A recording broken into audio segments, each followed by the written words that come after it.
In diesem Video zeige ich mein Yapi-Skript aus den Anfang 60er Jahren.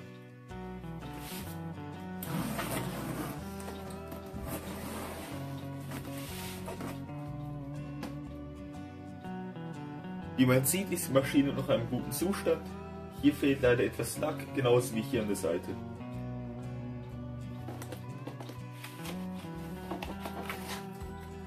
Eine originale Gebrauchsanweisung hat sie auch noch. Sonst befand sich im Koffer nur noch eine Packung Tippex. Diese Maschine habe ich zusammen mit 3 anderen zu verschenken bekommen. Gebaut wurde diese Maschine von der französischen Firma Yapi im Jahre 1960 bis 1961.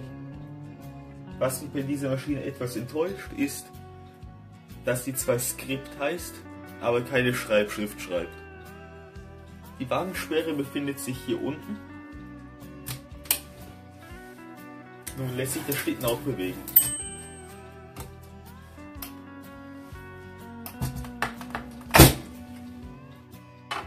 Den Deckel kann man mit etwas Ruckeln lösen.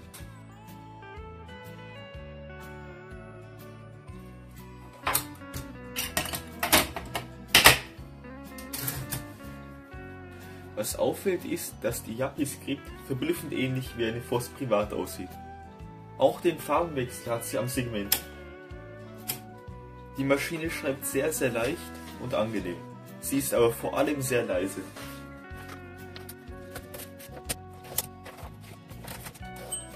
Den Rand kann man auch hinten einstellen.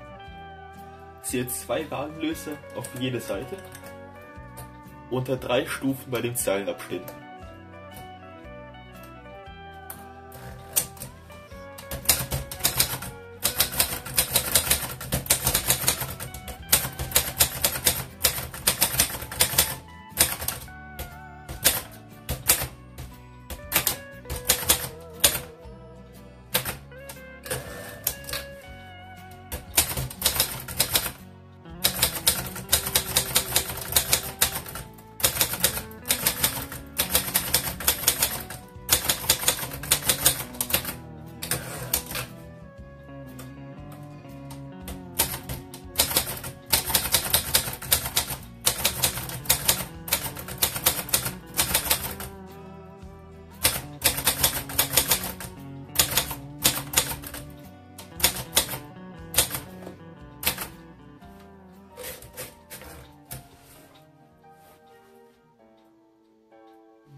Die Yapi-Skript gab es in 2 Farben, in einem Blau und in einem Grau.